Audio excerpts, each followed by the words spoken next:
whenever you fall victim to anything, it could be anything. If you fall victim to anything, you have two options on how to respond.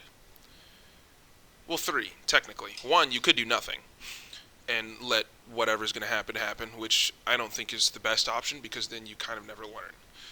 Two, you could be spiteful of what's occurred to you, and then you kind of develop into a bitter person when other things happen in the future, which is inevitable. Shit is just gonna go bad. Like, it's gonna happen. You're not gonna be on the right road all the time, going the same speed that you're always going in the same fucking car. It's never gonna happen your whole life. 0% chance. Or three, you could be prideful that you survived.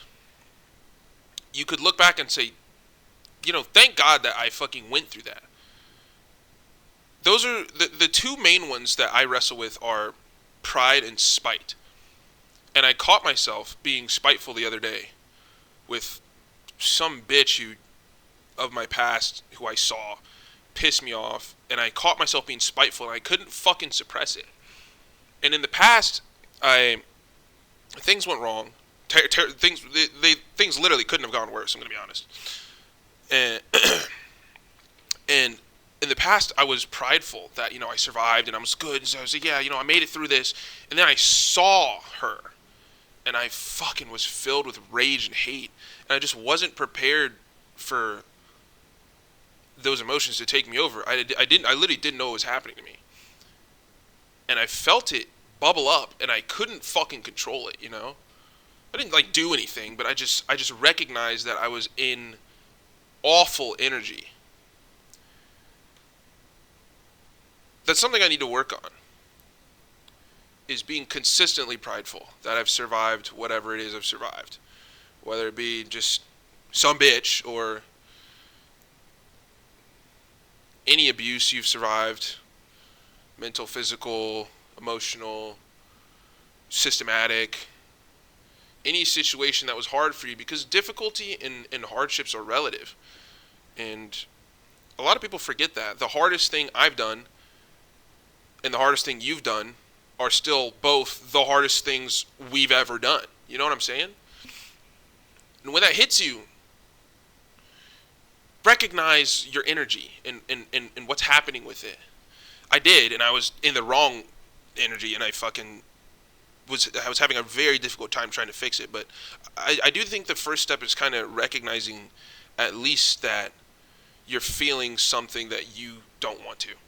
Because if you can't even get to that step, you're going to have a bad time, and then it's going to control you and consume you. And I haven't had that happen to me very often at all, definitely not in the last few years, because I'm kind of more in tune with myself than I was. Sorry, I know I'm pausing a lot when I talk. It's just kind of how I think.